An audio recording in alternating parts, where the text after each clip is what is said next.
Hi, everyone. Hello, hello. Hello. Oh my goodness. Look at this. It's a small group. We can get some good stuff in here, you guys. This is awesome. So Nadia and I always love to welcome you to these sessions. We're playing with how we do the Astro. So last week we kind of just went back and forth as the days went by, and I think we'll stick with that same kind of style again. It was nice and more linear for your days. And this week has some good shifting and changing happening. So we'll get into that. And then after that we'll look at some charts. So we couldn't actually start today without acknowledging that the moon is new literally right now. Like 7-8 minutes ago was the new moon exact. And if you want to go dive into that more, of course, you can check out the new moon in Taurus replay. It's available on our website. But this new moon, I noticed that as we go into the future, we're in such helpful astrology right now that you would be really wise to do the new moon work, because it's not that, yes, there's challenges, and yes, we're being tested in our stamina and our endurance, but this moon isn't like afflicted by like shit's gonna go crazy, or it's gonna feel like you're losing a toe or something. Like it's not like a big disruptive moon. It's more like, can you sit with what you are and get present to who you are and realign with your purpose and your presence, and tap into how you become more present in the moment and catch up with yourself.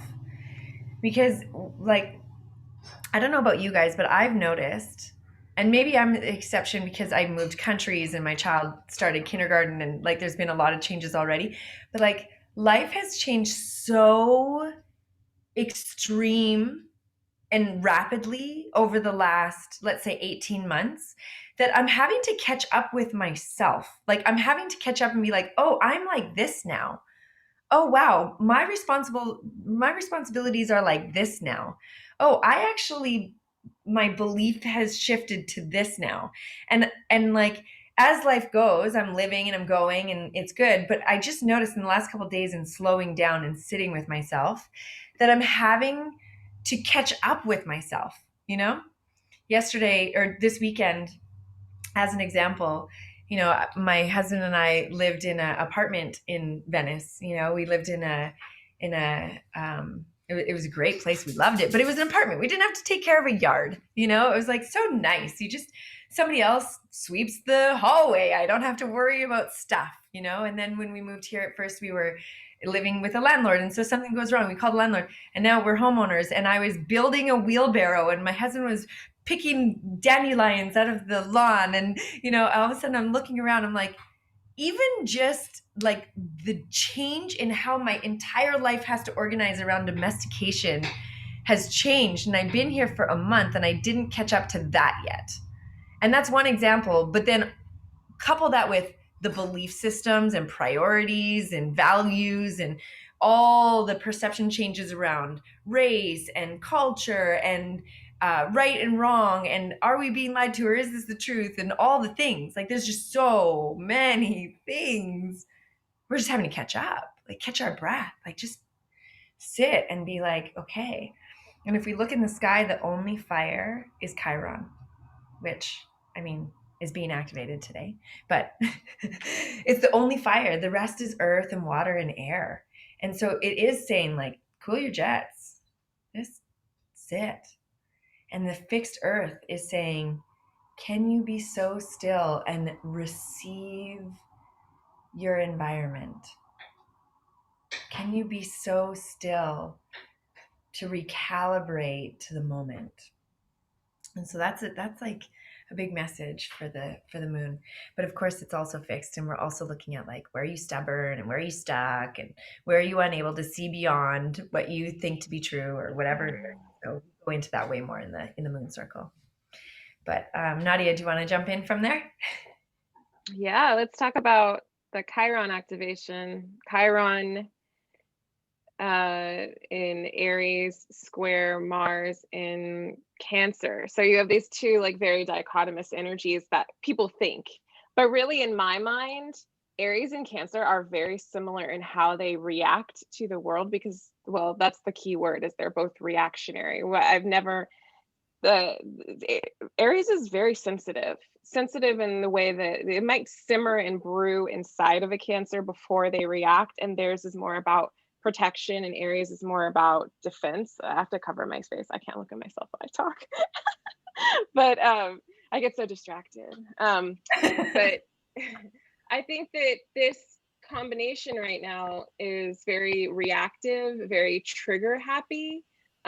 You may feel like reacting to wounds or triggers, especially if it's related to, because it's still in the illumination of the Taurus new moon. So it may be triggers that have to do with like your body. I've noticed that's been coming up for me a lot lately, going off of what Jana was saying about the last 18 months. Like, I look at my life now and I don't have like 75% of the old traumas that I have, but because for somehow during this time they've just sort of like like they that shrug emoji, you know. It's like that's not really as major as these older things that have been sitting behind all the traumas. It's like you have like um a closet and you just keep putting stuff in the closet, and then slowly, you know, we've been cleaning out the closet and we can see what's finally back there. And I think that all of this stuff is coming back into the forefront. We're like, oh, that's been sitting there for a really long time. So body, you know, body observations of the body, whether it's like body positivity, body neutrality, all of that stuff can kind of come up. We can be triggered in that way. And you know, sometimes sadness, it can be masked with anger, which is very much Mars square Chiron. So that anger now is becoming easier to access because we've been clearing out a little bit of the we've been clearing out some stuff, right? Sometimes we feel like it's easier to move and to fight than it is to stand still and to integrate the anger. That's the square aspect of this. So I'm saying this in that, you know, some of us might just want to get angry right away, but there's something else going on today, which I'll get to. So old resentments and bitterness, bitter feelings might be coming up, but that's good because it's been sitting there for a really long time, and we need to work with that. And you might feel like that victim martyr energy, especially since we have Pisces rolling in pretty soon.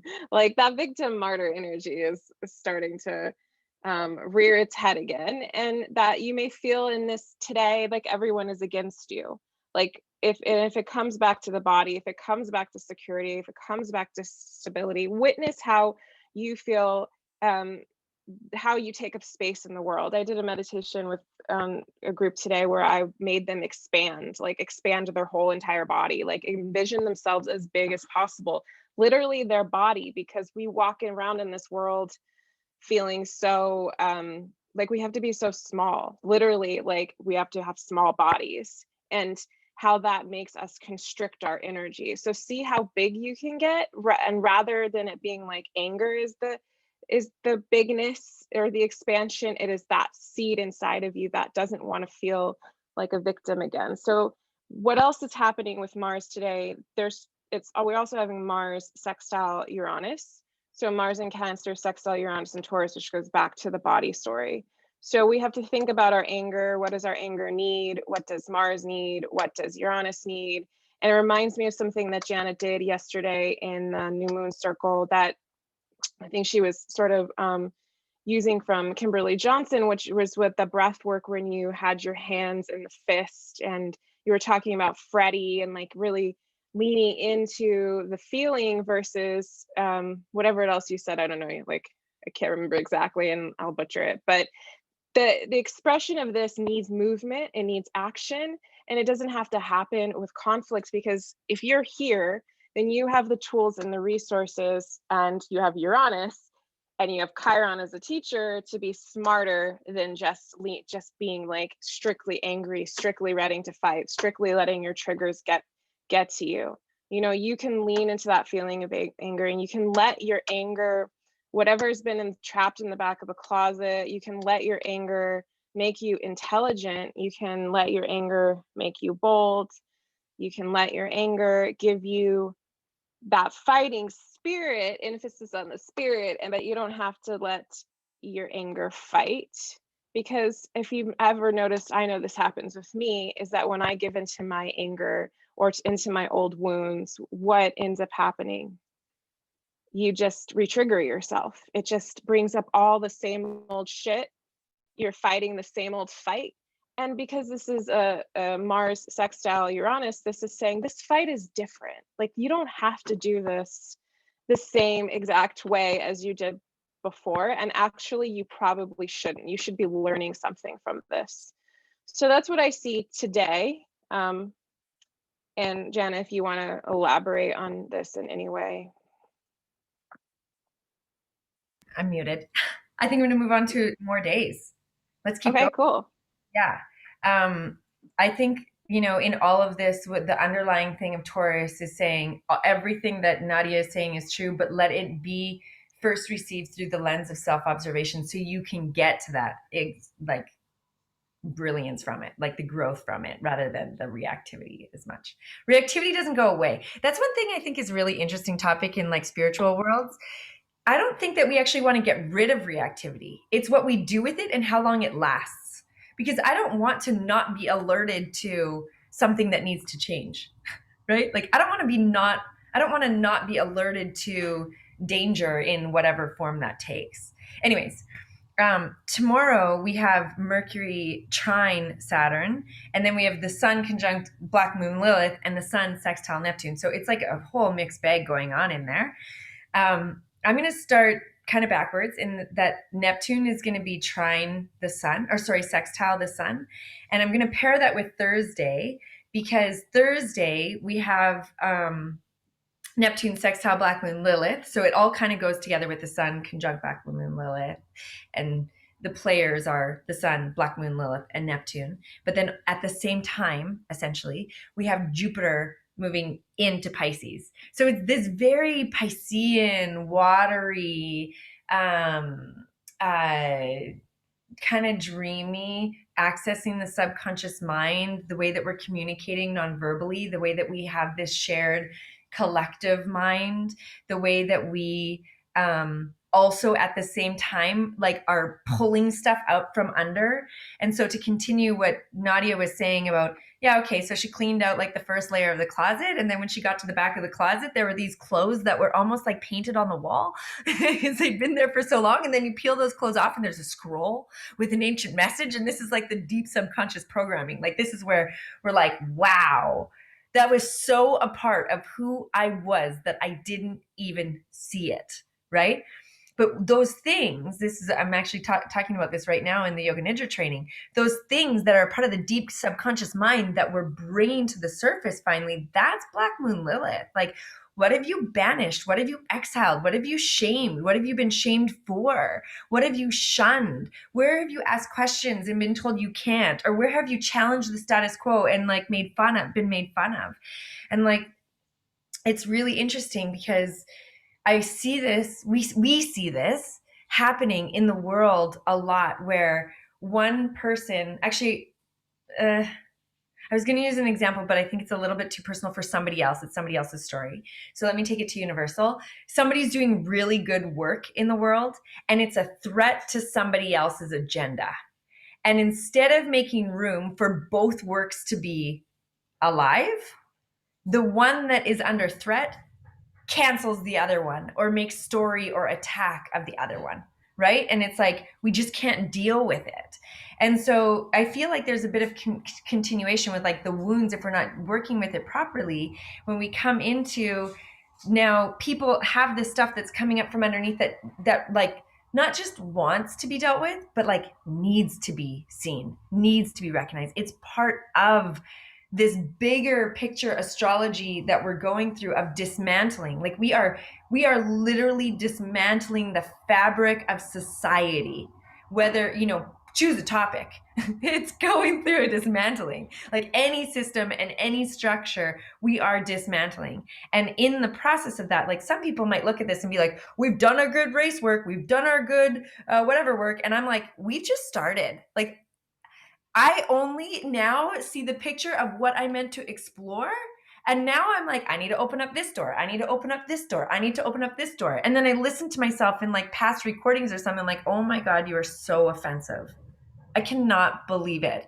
And so like part of this resurrection of the subconscious mind is actually looking at the way that we didn't even see the way we were causing harm, or when we suppressed what was actually right or what was actually needed to be said, actually cause more harm by not saying it or like holding it in instead of letting it out. And so like we've got so much work to do. We've got so much work to do. And with Jupiter going into Pisces, and I know Nadia's going to have some really juicy things to say about this, but I'm going to say a couple of things that I look, maybe you don't.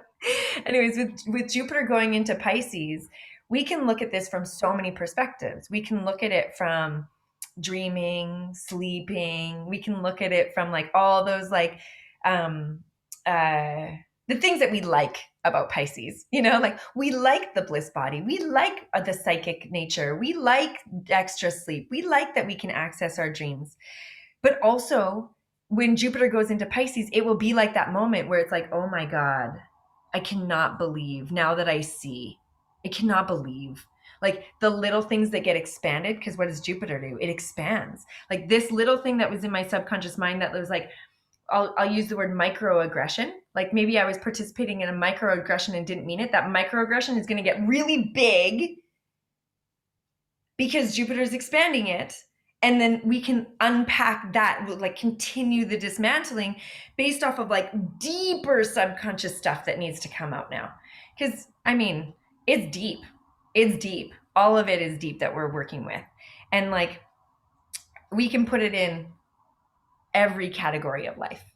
There are definitely some that are more obvious, but we can put it everywhere.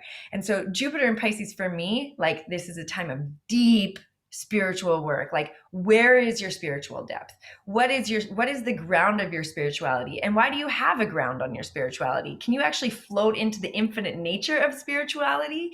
And can we dismantle the rigidness on what like spirituality or God actually is and develop your own relationship with God or source or spirit or the almighty or whatever you want to call it? We could look at it like opening up whole world. Like there's now therapy based off lucid dreaming, like dream as a therapy, dream as a way to awaken, dream as a way to get to know yourself. That's a huge piece in there. We like there's so much, but Black Moon Lilith is saying, if you tucked me away, if you shamed me, if you told me I'm wrong, if you policed me, if you said that's not allowed here, guess what? It's coming. It's coming and it's got to come. Let's get it out. So I like that Black Moon Lilith is pretty busy over there while Jupiter's making this big transition because and busy with the subconscious mind. Like it's just and with the ego of the sun. Like it's all just so beautifully intertwined and wrapped up that try to run, but it'll get you in your dreams. Like that's, I think, one of the funniest things when I was looking at it. I was like, you can't run away when we're living in the subconscious mind. When you're swimming in the subconscious mind, it will haunt you. It will haunt you and you're going to have to deal.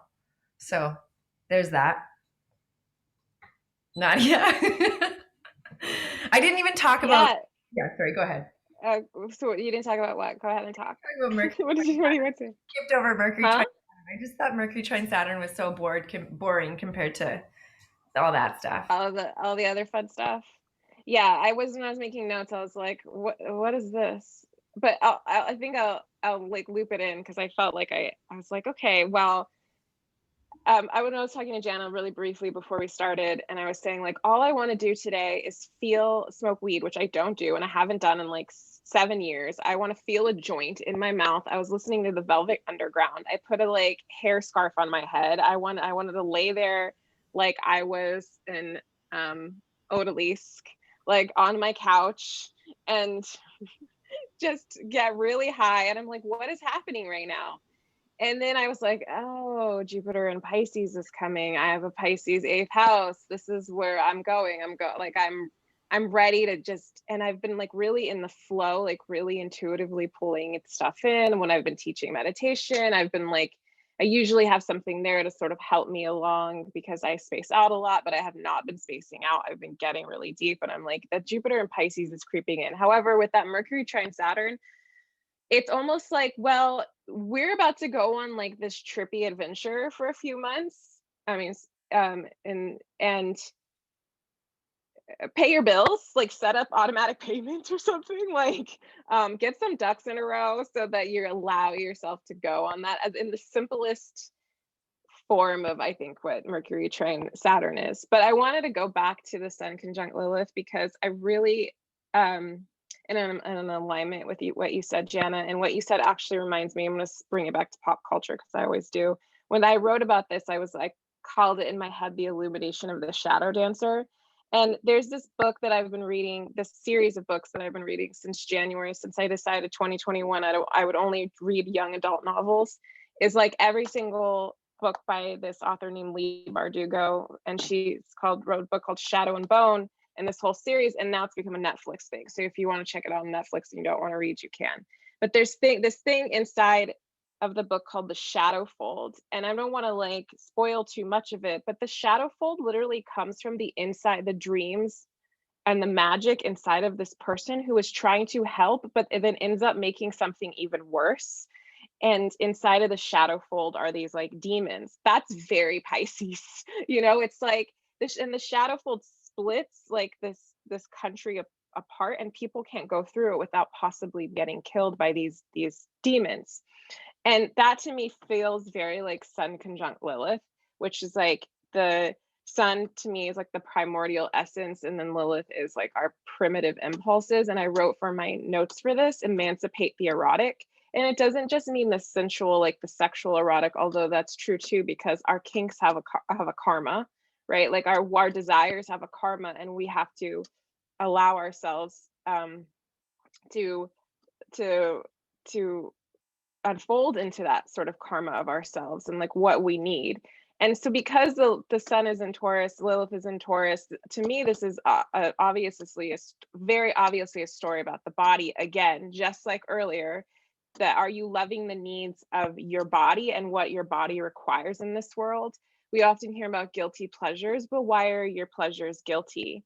Do you feel like you shouldn't be doing something? Is there something that's taboo that society's told you absolutely should not do or should not like about yourself? And then who told you that? And then what if you could live as your wildest, bravest, and freest self? Could you do that without hurting others around you? That's like the big question. And then if you could do that without hurting others around you, why aren't you doing that? Are you afraid that they will judge you? Will they leave you? Will they fire you? And then if they did judge you, leave you, or fire you, so what if they did? Because if these people are refusing to see your shadows, which are a huge part of you, and they're rejecting you for that, for having in that way, why do you give in to their demands? And I think this comes back on a universal level also to women's rights, women's bodies. And this is really like Sun conjunct Lilith, like it's your body. And with the Sun sextile Neptune at the same time, I see this as like a really strong, like shape-shifting influence, how we've molded ourselves into society, like what we should be, what we should look like, what we should do, and our identities. And our identities, just like Jana was saying at the very beginning, how 18 months ago it was like she was a completely different person. They're shifting, and it can feel expansive or it can feel scary.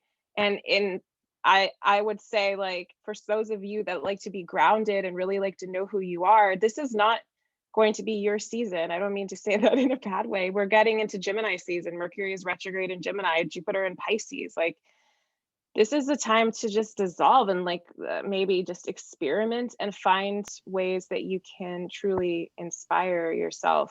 And so that Mercury trine Saturn going back is like, before we melt into the esoteric, into the psychedelic, into the mystery, like this is a time to center yourself and maybe find, like, it doesn't, I was thinking of Mercury trine Saturn as like finding an elder in your field, someone who you can have there to confer with, to talk to, that is going to be a little bit tougher on you and keep you grounded in like the more necessary ways. I don't know, that's just my interpretation. So Jupiter and Pisces, 1000% agree with what Jana had to say. And then I just always take it back into that shadow fold. If you're going to create magic, have it come from like a Pisces, and only really a Pisces can do. Have it come from a place of purity, not of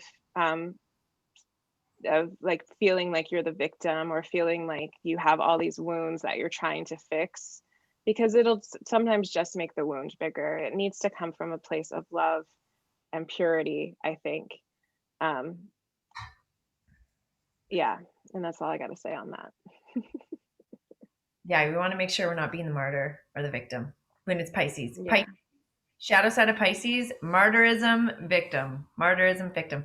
The other shadow side of Pisces is also that they're so good at merging with other that they lose themselves. And so I think when we're discussing this, and especially because Nadia brought up this desire to smoke a bunch of weed and disappear into whatever, there is a good influence for escapism, like wanting to escape, wanting to run away. I actually think that we're really ripe to see a lot more information and news coming out about like psychedelic therapy or people microdosing or like that kind of world, because that is definitely the domain.